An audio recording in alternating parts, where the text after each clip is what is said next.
Muslin Jamdani তিনটেই আছে, দেখিয়ে দিই।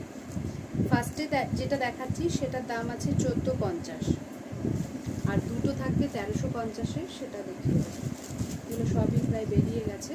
দেখুন এটা যাচ্ছে 1450, 1450। এটা থাকছে পুরোটা এরকম কাজ, সেলফে একটা হোয়াইট সুতো দিয়ে কাজ আছে, আর বাকিটা আছে মাল্টি কালারে। এই যাচ্ছে, এটার দাম থাকবে 1450, এটার দাম আছে 1450। এটা আছে 1350 পিঙ্কের সাথে। এটা পিঙ্কের সাথে এটা থাকছে রানী ইয়েলো